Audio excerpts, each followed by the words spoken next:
तीसरे चरण में हम चलते हैं समस्या के समाधान हेतु प्रस्ताव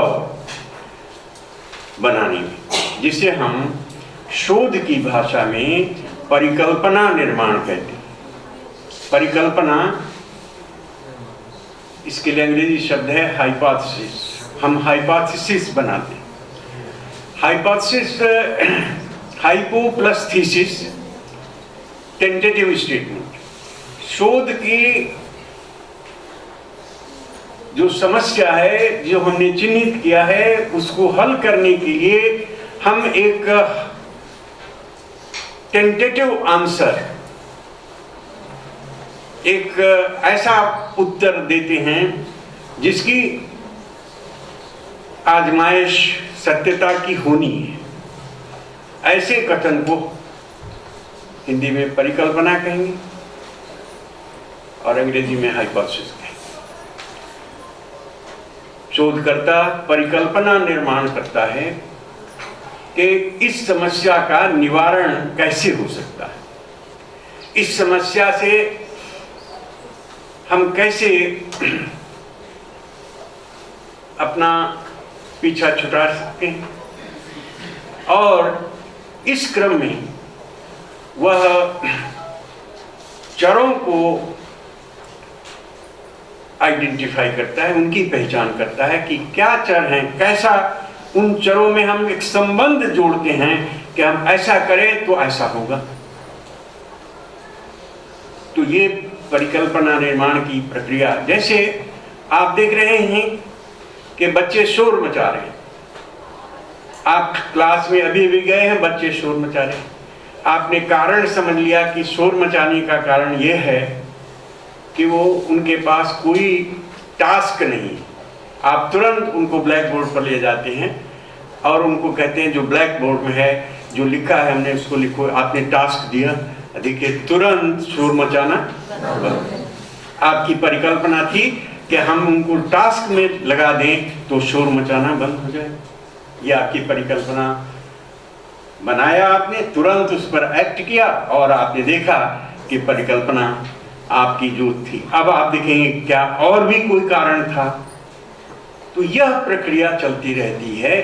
परिकल्पना निर्माण की प्रक्रिया एक बेहद सृजनशील प्रक्रिया, क्रिएटिव प्रोसेस है, और इसमें हर आदमी अच्छी परिकल्पना नहीं बना सकता। अच्छी परिकल्पना बनाने के लिए आपके पास अच्छा मस्तिष्क चाहिए, अच्छी कल्पना शक्ति चाहिए, आपके अंदर अनुभव चाहिए, आपके अंदर परिस्थितियों को समझने की क्षमता चाहिए, धैर्य चाहिए।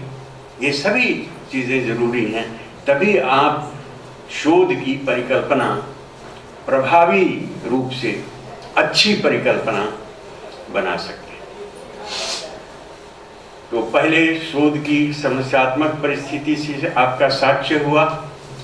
दूसरे चरण में समस्या की पहचान किया, उसे परिभाषित किया। तीसरे चरण में आपने परिकल्पना बनाया उस समस्या का जिसे आपने चिन्हित और परिभाषित किया है, उसका हल ढूंढने के लिए। तो केवल एक परिकल्पना से काम नहीं चलता। एक परिकल्पना, दूसरी परिकल्पना, इस तरह से ये क्रम चलता रहता है। शोध की प्रक्रिया में परिकल्पनाएं एक बहुत ही केंद्रवर्ती बिंदु होते हैं, और बिना परिकल्पना के शोध की धुरी, ये शोध की धुरी है, और इसी पर शोध पूरा चलता है। परिकल्पना जो आपका प्रस्तावित हल है, और आप निश्चित तो आपको है नहीं कि यही असली हल है। आपके बारे में निश्चित जानकारी तो है नहीं, आपका जो नॉलेज है प्रोविजनल है। तो शोध इसी प्रोविजनल को और अधिक फाइनल बनाने की चेष्टा है, जिसमें हम क्या अस्थायी हल हो सकता है, अपेक्षाकृत और अस्थायी हल हो सकता है समस्या का। शोध की यही प्रक्रिया। तो शोध की पूरी प्रक्रिया परिकल्पना के इर्द गिर्द तो परिकल्पना निर्माण के बाद चौथा चरण आता है परिकल्पना परीक्षण। परिकल्पना परीक्षण के लिए हम साक्ष्य ढूंढते हैं। साक्ष्य ढूंढने के लिए हम 5 बातों पर विचार करते हैं। कहां से साक्ष्य मिलेगा, किन लोगों से साक्ष्य मिलेगा। जैसे आप पता लगाना चाहते हैं कि अधिकतर अध्यापक विद्यालयों में शिक्षण से संबंधित कार्य नहीं करते, ये समस्या है आपकी। टीचर्स शिक्षण से संबंधित कार्य क्यों नहीं करते? आपने परिकल्पना बनाई कि उन्हें शिक्षणेतर कार्य दिया जाता है। अब आप देखेंगे कि शिक्षणेतर कार्य क्या क्या है, और यह आपको आपने कहा कि शिक्षणेतर कार्य की वजह से शिक्षक विद्यालयों में शिक्षण अधिगम की क्रियाओं से अपने को विरत रखते हैं। शिक्षण संबंधी कार्य जो उनकी मुख्य जिम्मेवारी है वो नहीं करते। तो आप परिकल्पना आपकी बन गई कि शिक्षण से जो इतर कार्य हैं उनमें लगने से वो शिक्षण के कार्य में अधिक संलग्नता और अधिक रुचि के साथ अपने को नहीं लगा पाते। अब इसके लिए परिकल्पना के परीक्षण के लिए आप कहेंगे कौन से टीचर होंगे, किस स्तर के टीचर होंगे।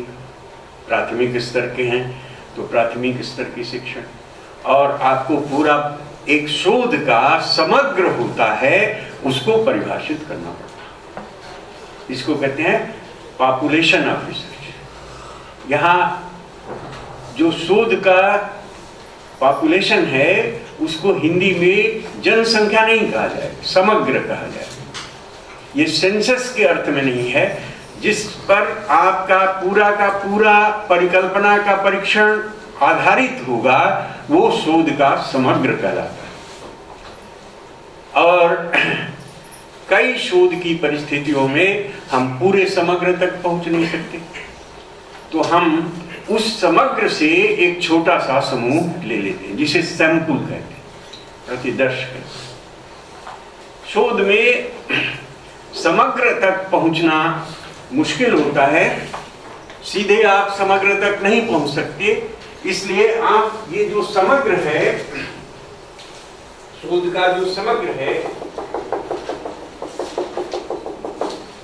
पॉपुलेशन ऑफ रिसर्च, इससे एक छोटा समूह ले लेते हैं जो प्रतिनिधि समूह होगा, और इस पर जो भी आप ऑब्जर्वेशन करेंगे वो इस पर लागू होगा।